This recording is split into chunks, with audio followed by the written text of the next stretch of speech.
Did you clap? Yes, I clapped. Did you clap? Do you believe I clapped? How much do you trust that I clapped?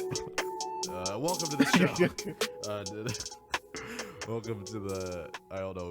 We don't have. I don't have a name for this. I guess we can call it the pitch. Tentatively titled the pitch.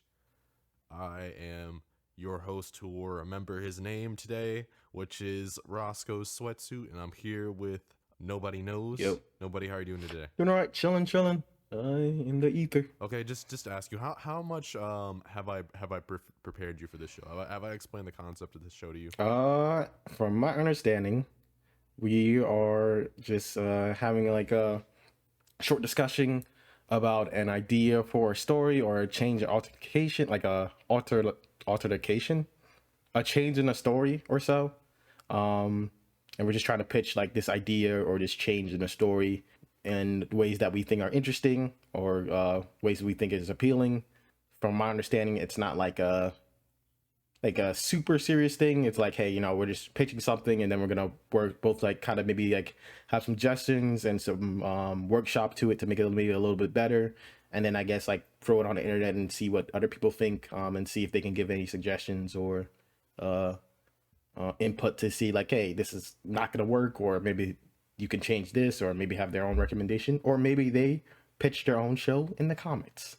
Basically, we're too lazy to write fan fiction, so this is our really simple way of making fan fiction, or like making I don't want to say making fan fiction, making like oh, we're just coming up with different ideas to shows that we either liked or we thought could have been better. We might have a few of our own shows. It's just a really easy way to get out ideas and just test what works and what doesn't. Yeah, and then get some feedback. Or everyone hates it. Either way, we will have more information. Yeah. So yeah, let's get right into the show. The first part of the show is just us kind of talking about what the topic is for today, and our topic is Superman. Oh man. Which you have a really interesting you have a really interesting backstory around Superman and your relationship with him. Yeah, that makes it sound like you're making it sound like I hate Superman. You do. Kind of do. I kind of hate's probably a strong word. I just think a lot of his stories are just not great, and it has nothing to do with like I think it takes a lot to write Superman, and I just think like his power level and him as a character is like something super difficult to handle in a story. I think there's some parts of Superman that are super interesting. Like I think one of my favorite parts about Superman is like, hey, he is this like the strongest man in the world, but he couldn't stop his his granddad from dying from like a heart attack, right? I think that's like a super cool concept and like interesting thing about him, where it's like, he's the most powerful man in the world, but like in some ways he's still helpless. But generally how Superman's portrayed, at least from like my experience and the little I've watched and like read about him, he's just like so infallible in just like every way, right? Like not just like in like he's this beacon of hope, he always does the right thing, he's super powerful and stuff like that. Like it's just like there's nothing that makes him kind of human, in my opinion. And I know people would make arguments like that's kind of the point with like Clark Kent's the human side and Superman's not human or whatever, but like even when he's Clark Kent, he doesn't feel human to me, right? Like Superman never like steps out of his boundaries at all, in my opinion. Like it reminds me of like and this might be a weird connection, but like Star Trek in a way, where it's like, oh, you guys are exploring this vast universe and you come across all these people and all these places, but your way of thinking and your responses are always the correct one, right? You guys were never wrong about anything, for real. I'm not a big Star Trek fan, so that might not be completely true, but like I feel like that feeling is the same with Superman, at least to me, where it's like Superman's always going to do the right thing. He's always going to use the proper amount of force. He's always going to say like the absolutely correct thing. And I just feel like, for a lot of stories, he comes off as like super boring. to me. And like, you know, there's always exceptions to the rules. Like I know there's like great Superman stories out there. I know like the one that you really like is All Star Superman, right? I believe so, right? Yeah, yeah. Um, That's my favorite Superman. yeah. But like, I just might say something about me, but like my one of my like favorite iterations of Superman, at least the beginning part of it. I think the really beginning part of it was really cool. Was the Superman in Justice. Where you have like, I know, it's like I like the Superman that kills people. I like the Superman that is not I like a good person at all. I know. I like the Superman that is the worst. That's the opposite of what Superman is. That I know that comes off bad, but like the reason I like it is because You'd be a real big fan. Do you like Zod? I don't know. Like I haven't read too much Zod. Um, I'm not a super fan of him. I don't know. The power level really gets me, man. The power level really gets me. But you like Dragon Ball though. But you like Dragon Ball Z though. I which is literally oh, when Goku fights a god. He literally fights gods. yeah, but Goku is an idiot. 100%. Like Goku, if you told Goku to do 2 plus 2, that would not be able to do it, right? Goku is very good in certain ways. He has a good personality, but he is 100% an idiot. You could also say he's a terrible dad, right? Like Piccolo raised Gohan, right? And Gohan and all this other shit. Like Goku has flaws, right? He is not a perfect character. He doesn't mess up. You can even make this argument for everyone in Dragon Ball Z. Vegeta is super ignorant and let Cell get to his final form and then got his ass beat, right? Because he was so like arrogant, right?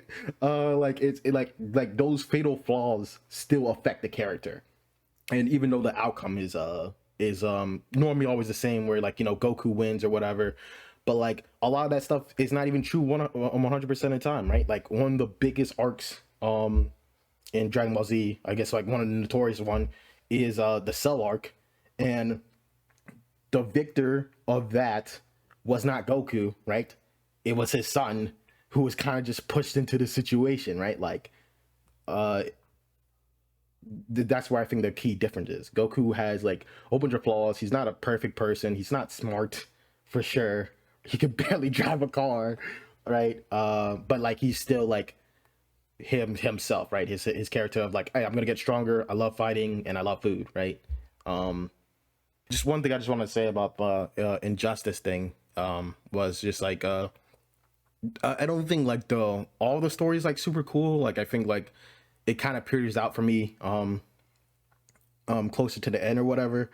I didn't even get all the way through it or whatever, but like I think like the very beginning is super interesting because I think like the action Superman does in the first book or whatever is not is an action made out of anger, right? Like he's just super angry, right? Um and it makes sense that like this character that Superman doesn't interact much with, Joker, right? Who his whole thing is that he pushes people's buttons, has did the right thing to push Superman over the edge, and that like cascades into him becoming like a villain. Yeah, and we'll probably talk more about that part like when it gets into mine, because my idea really dives into that idea a little bit more. But yeah, you don't like Superman. I'm the exact opposite. I like Superman so much. I'm just not a fan of Superman. I don't hate the Superman or anything. I don't hate him or anything. You hate Superman. I'm a pretty big Superman fan. You know, my favorite versions are Smallville, like All Star Superman. Even the Red Sun, I think, stands out to me. I like the Red Sun, Superman Year One. I could probably go on and on. I really like the character. I think he is a really good, like, he's a really good character for like expressing like idealism, and he is kind of like what you said. Nobody. He's a character that always does the right thing, even when he is really pushed towards not doing the right thing, and he is generally. I think he has one of the. We've talked about this before. We said that Superman has the worst villains, Yeah. generally speaking, Yeah. or the most boring villains. Like, but I think he also has probably one of the best villains of all time, which to me is Lex Luthor, which is this character who is very human, and he is the biggest threat to this man who is basically DC Comics equivalent of Jesus. Yeah. And well, Lex Luthor is also a humongous dick. And he's also probably Jeff Bezos. Yeah, you have this character in Lex Luthor who is like this very like Ayn Randian, I can do things myself, like humanity needs to improve and we can't improve as long as there is this person out there that like is perfect. Like humanity will never want to improve as long as we have this person that's able to solve our problems. And they have like that big sort of like fight between like, no, I'm here, I represent the ideals that you can be me. And Lex Luthor is like, why would anyone want to be, or like why would anyone try to be you when you exist? Why would anyone try to fight you when you could literally just drop a book of infinite pages on their heads, which is a canonical thing that Superman could do. He could lift up a book of infinite pages. Yep. This person that has that much power has so many problems, man. And I just think it's so cool that, you know, the biggest villain to a man who is basically omnipotent is just this tiny bald-headed little man with a ego. Well, you know, he's also as a Denzel Curry would say, he has the power of money. You know how powerful that is? But I'm gonna spend most of my episode completely debunking Superman as a complete opposite of what I just said. I'm gonna spend the entire episode kind of going off on why Superman kind of isn't that idealistic and isn't that good of a character. Well, I guess I'll do something similar. And like I don't know. I feel like at least mine for sure. My pitch is gonna be very like away from the ideal Superman, which is I think is fine. And you know, I think that's like this is why we're doing this, right? This is a fun little pitch, and then you know we get to expand our ideas and you know try to do better next time.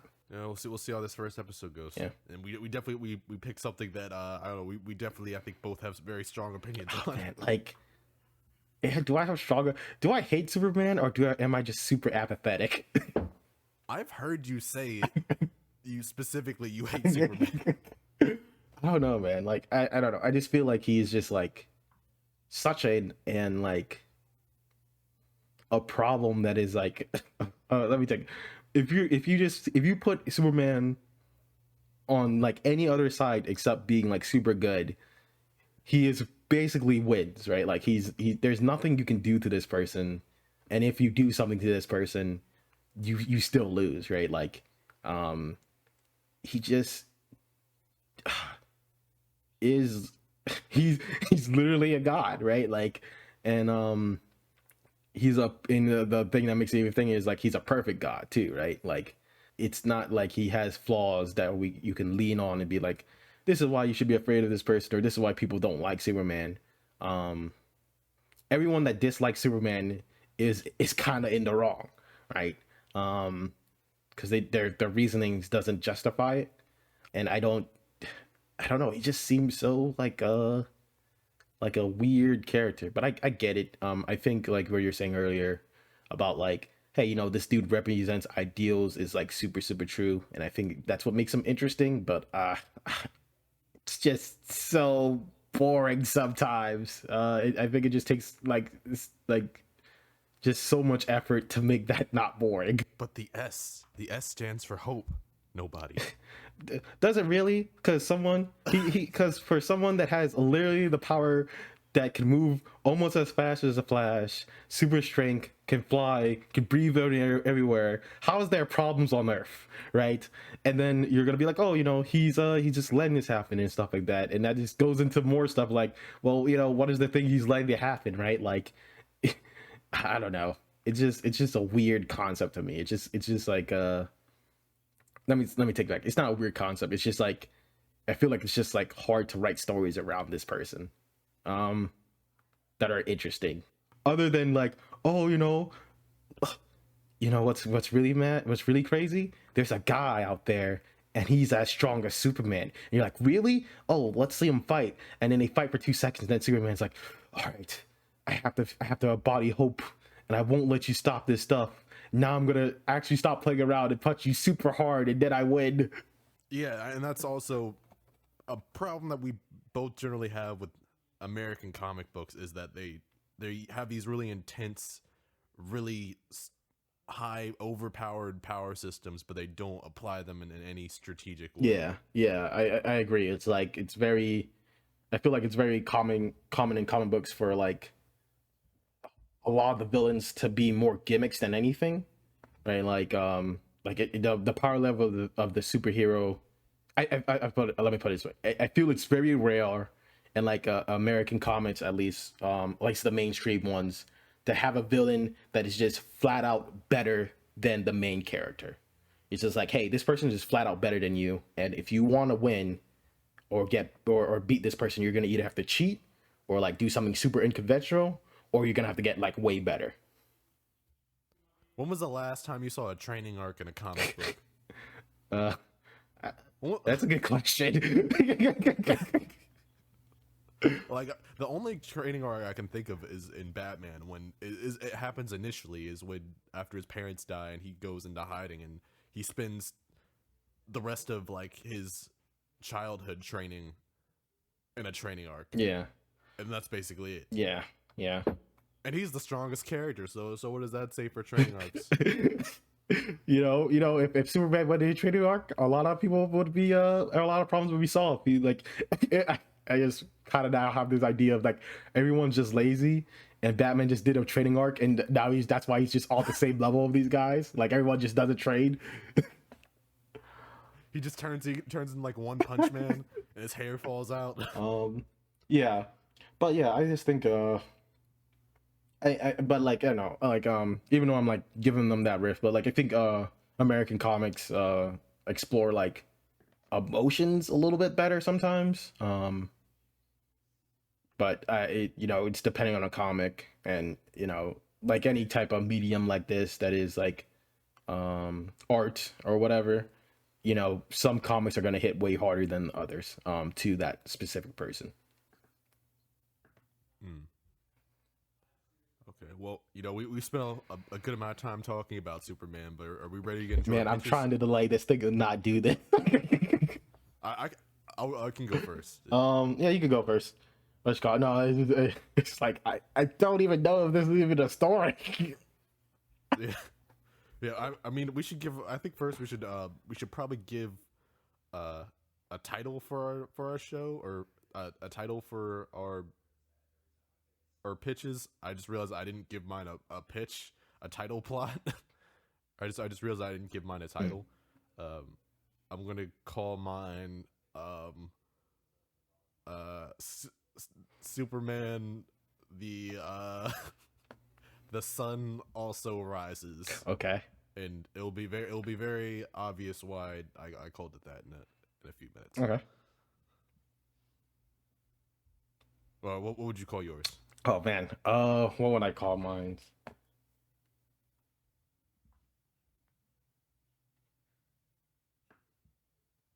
Uh, that's hard. I would probably call it The God is Watching. That's interesting. And if I had to like describe the cover art or whatever, it's just like